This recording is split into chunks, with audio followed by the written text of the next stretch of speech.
aquí estamos en Consentido Público. Pido un fuerte aplauso para el historiador, el señor Sergio Wisniewski, o como se diga. Sergio, ¿lo digo horrible? ¿Lo dije mal? Bastante bien. No, bastante bien. Ay, muchas gracias. Profesor de Historia de la UBA, entre otras cosas. Y un aniversario de una mujer. Yo leía lo que había hecho esta mujer a los 33 años. ¡Qué maravilla! No, es impresionante que tengamos una figura así en la historia argentina. Y a mí lo que siempre me llamó mucho la atención es el amor que convocó y el odio que convocó. Sí. Por eso yo, si tengo que votar, voto que sí, que es la mujer más importante de la historia argentina por todo eso. No hay una sola persona a la que le sea indiferente, al menos en ese momento le sea indiferente. Hubo muchas mujeres muy significativas. Vos hablabas de Juana Zurduy, acá me nombraba Victoria Ocampo, pero mucha gente no la conoció. No, Evita, no hay quien no te diga que no sabe de quién estás hablando. Exactamente, ¿por el amor o por el odio? Ahora, cuando hablas del odio es muy interesante, porque yo recuerdo haber visto en fotografías Viva el Cáncer, por ejemplo, ¿no? Es decir, un odio que llegó a algo que a nadie se le dice. A festejar la muerte. Nadie, a festejar la muerte, bien Luis, gracias, a festejar la muerte, exactamente. La pregunta sería, ¿por qué tanto odio, en tu opinión, que sos un historiador y supongo que tenés una versión sobre esto? Sí, bueno, lo que pasa es que es una cosa que estoy estudiando mucho porque veo que ese odio está vigente. Claro. De alguna forma u otra sigue circulando. Y hubo muchas explicaciones. Uno porque era mujer. Otro porque era una plebeya llegada al poder. Otro porque no se amoldó al lugar que le estaba establecido. Lo cierto es que yo creo que es una conjunción de todas esas cosas, pero ella fue muy desafiante. Y en ese desafío, en esos actos, ella misma se autodefinió como no revolucionaria. Dijo, lo que yo hago no es revolucionario. Tampoco es limosna, tampoco es ayuda social, es justicia. Pero era revolucionario. En los hechos lo era. Absolutamente. Más allá de lo que dijera, claro, en los hechos lo era. Y en ese acto convocó lo que fue el día de su muerte. No se volvió a repetir nunca, ni con Perón, ni con nadie más. Contanos en toda la un poco historia. qué pasó. Bueno, fue una larga agonía, ese cáncer, fue una larga agonía. ¿Qué estás por decir algo? Me agarró al vuelo.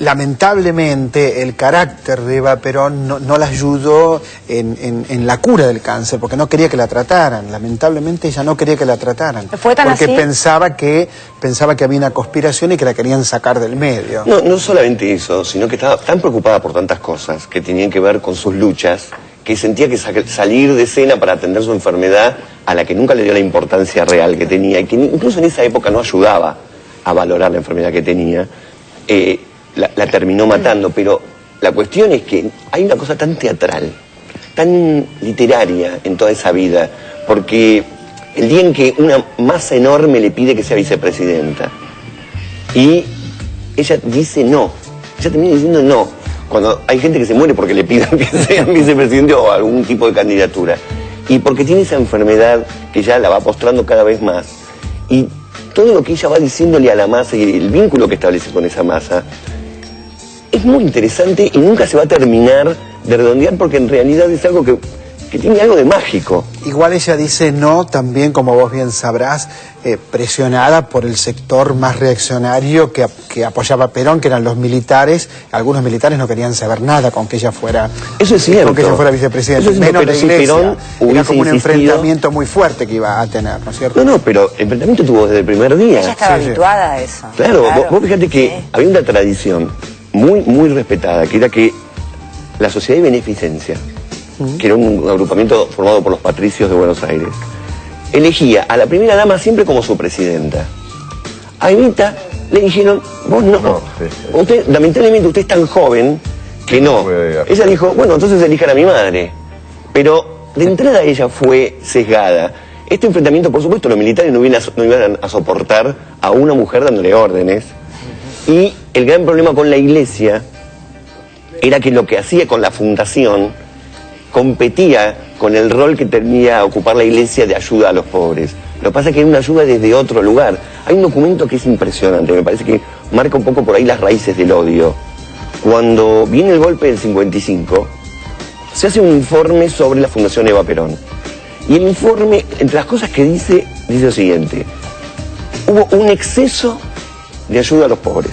Un exceso. Un exceso. Fue demasiado, fue suntuoso. Y pone como ejemplo, le ponían en el menú varias veces a la semana aves y pescado. Es una barbaridad, te digo. Claro, pero eso, es una barbaridad, claro. Era la polenta. Mucho fideo hay que Y otra dar, cosa que claro. dice es, cada 6 meses le cambiaban la ropa. Es una barbaridad. No, terrible. Entonces, hay una concepción ahí en el fondo que dice, a los pobres se los ayuda, pero Hasta ahí. Hasta ahí. No los malacostumbren. No van a hacer Claro. cosas. los pobres son buenos siempre y cuando no dejen de ser pobres. Claro, si Y no, quieren ser como uno. van a creer que tienen derechos. Van a ¿no? creer- y esa es la molestia que le ocasiona no solamente a las élites, Y eso también a la clase sigue media. totalmente vigente. Y ese es un odio que sigue vigente. Cuando mucha gente se irrita porque a un grupo de gente le han dado una casa, una vivienda, y dicen, yo me tuve que romper Sí, sí. para comprar mi vivienda y a esto se lo dan. Ahí hay una ruptura, un abismo que se genera socialmente sobre el que tenemos que pensar porque si no termina mal, esos odios terminan mal. El 26 de junio de 1952, a las 21:36 horas, el locutor F. Fournot informó por cadena nacional la muerte de Evita. Tenía 33 años. Cines, teatros y confiterías se cerraron sus puertas. La CGT decretó un duelo de 72 horas. Fue a las Y el- 20:25. Acá dice 21:36 que el locutor lo informó. Equivocado, fue a las 20:25 y El locutor no, lo informó. equivocado, fue a las ¿El locutor informó a las 20:25. 20:25? Fue a las 20:25, asesino, si no. Claro, pero murió Salió al Evita. aire. Murió Evita. Mi amor, estás Murió Evita a las malentendiendo 20. el texto, mi amor. Tenés razón, tenés Qué razón. cosa que le gusta discutir. Tenés Tomá razón, un tiro, tenés te lo razón, tenés pido. razón. Pero anunció ya sé que fue a las tengo 20:25. razón. Y después Sí, repetían pero todos estamos los hablando días. cuando salió al aire, Che, no mi se peleen, por vida. favor. Es más, salió en el diario el día del siguiente. Escuchá, a ver esto. El multitudinario velatorio se prolongó hasta el 9 de agosto. Había 35 cuadras de cola y la Fundación Eva Perón repartía frazadas para afrontar el frío del invierno durante el velatorio. Sí, Impresionante. dos cosas sobre eso. Una, el locutor usó una frase. Eva Perón Ingresó a la no dijo entra, no digas entra. Perdón. Ingresó a la inmortalidad. Eso es muy fuerte, porque a partir de ahí empezó un culto a Evita, Santa Evita. El que, si alguien se irritaba, ahora se irritaba mucho más, porque Perón estaba generando una nueva iglesia, un nuevo culto.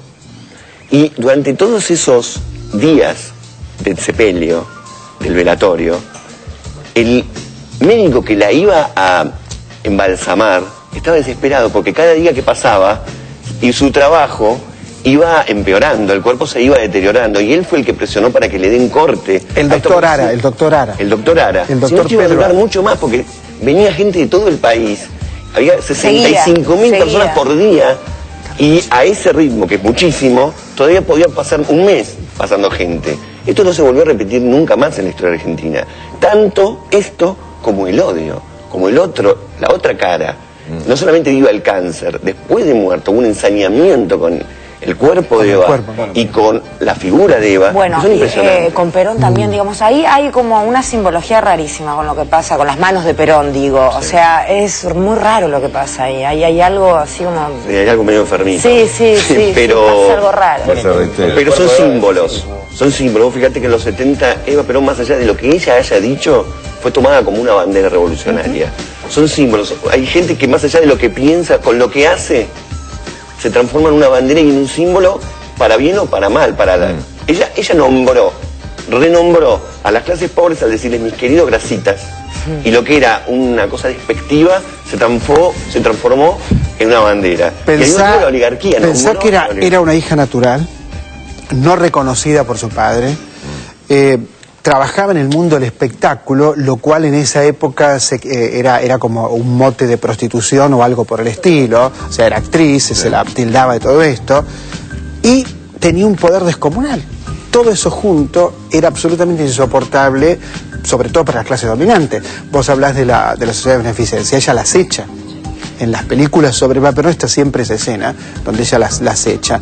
Las echa porque eran una manga de viejas recalcitrantes que lo único que hacían era repartir miseria y limosnas. Y lo que querían era mantener a los pobres que siguieran existiendo. Como el sketch de Capusotto esta noche a las 10:30 O hacer en que Canal los 7. intelectuales se sacaran, porque Ezequiel Martínez Estrada, Claro. 2 veces presidente de la Sociedad de Escritores, las cosas que escribió de Evita, Bueno, las cosas que escribió, se le salió Ezequiel pertenecía al grupo de Victorio Campo y digamos, los intelectuales no entendieron el fenómeno de Eva Perón. Y yo te digo, se entendió en la década del 70 recién. hasta esa época Eva Perón se asociaba con un proyecto más fascistoide que revolucionario. Y en la década del 70, la izquierda peronista, muy lúcidamente, con Si evita vivir, sería Montonera, la pone en primer plano y muestra el carácter revolucionario que tuvo esa mujer, que tuvo un carácter profundamente revolucionario y transformador de la sociedad. Y al día de hoy es una bandera. De todas maneras, esta imagen que vos relatás, Sergio, en cuanto a esta cosa, vos lo dijiste, esta cuestión casi prostibularia en un punto que mucha gente veía, en la obra, en la comedia musical, está caricaturizada, si querés, así, de esa manera. O sea, es otro capítulo, porque ese es otro capítulo de la vida de este personaje, porque esa obra musical la hace famosa en todo el planeta. Eso es muy loco. Y entonces, nuevamente... Y es un ícono de la moda, además, en un punto. O sea, se la pone en un lugar, si querés, más frívolo. Sí, tenés personajes de primera línea internacional queriendo representar esa obra. ¿Sí? Tenés fanáticos que comparan la representación en Londres con la representación en Nueva York. Tenés un nuevo ícono. Otra vez esta mujer, nacida en los toldos, hija ilegítima, vuelve a explotar y otra vez vuelve a humillar a lo que ella llamaba la oligarquía. Mucha gente llamando. Gladys dice: Evita fue una mujer que no pasó por esta tierra sin generar amor-odio. No fue condescendiente ni pro-oligarca. El poder no se le subió a la cabeza. Fue la mujer. Jorge de San Cristóbal: lo que hizo Eva fue extraordinario. La misma lucha que tiene nuestra presidente con los oligarcas del campo. Dora de la Prida: ¿cómo no recordarla cuando se tuvo el primer juguete? Bueno, este tipo de cosas, todos los que pertenecieron a esa generación lo relatan con un amor impresionante. Claro, por eso es increíble cuando hay gente que dice, ella era una actriz y todo lo que hacía era un papel, fingía. Bueno, pero si eso era representar un papel, que vengan todos y actúen. Si eso era fingir, bienvenido sea. Es una de las cosas de las que se la acusaba. Está representando el papel porque antes ella representaba grandes mujeres en la radio y se le está representando un papel. Pero miren todo lo que hizo representando un papel. Es que era una mujer a la vez como muy contradictoria en esta imagen. Esta historia de Dior y reservándole los vestidos gloriosos que le mandaban eran como carne de cañón, justamente para que todos los que quisieran criticarla decían, pero esta es la embanderada de los pobres y anda vistiéndose de esta manera tan suntuosa, digamos. Había como una cuestión contradictoria que hacía que generara esta sí, pero ¿sabes lo que pasa? Ella venía de la pobreza y quería vivir como una rica. Y también quería que los demás vivan bien. En todo caso, lo revolucionario era eso, quería ella y que los demás vivan bien. Tal vez sin tanto discurso ideológico, pero con ese contenido era arrollador. Además son argumentos muy pobres que se utilizan también contra Cristina muchas veces. Son argumentos muy pobres. Decir que porque tenés una cartera o porque tenés un reloj o porque tenés un zapato, juzgala por lo que hace, pedazo de ignorante. Juzgala por lo que hace. Y aporto otra cosa. También era avanzada Perón al permitir que ella hiciera lo que hacía. La parte de Perón es muy transgresor. Siendo un militar, además. Es muy transgresor porque está llevando como primera dama una ilegítima. Pero además que la dejara hacer.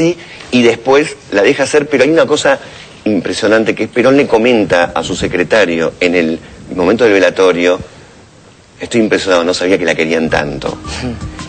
Yo creo que en esos momentos, en esos días, todos estaban impresionados. Y lo que atravesaba era la tristeza.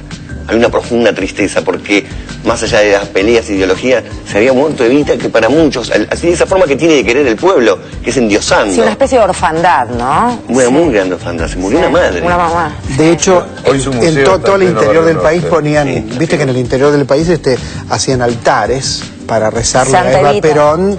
Y fue Santa Evita. Yo creo que Tomás Eloy Martínez en Santa Evita ve claramente eso, y el título tiene que ver con eso, el título del libro, con que tenía una jerarquía casi de santa, ¿no? Sergio, placer enorme, aprendimos un montón, un gusto estar recordando a esta mujer tan increíble, tan enorme, dan ganas de seguir charlando. Muchas gracias por invitarme, me gusta. Un placer, gracias.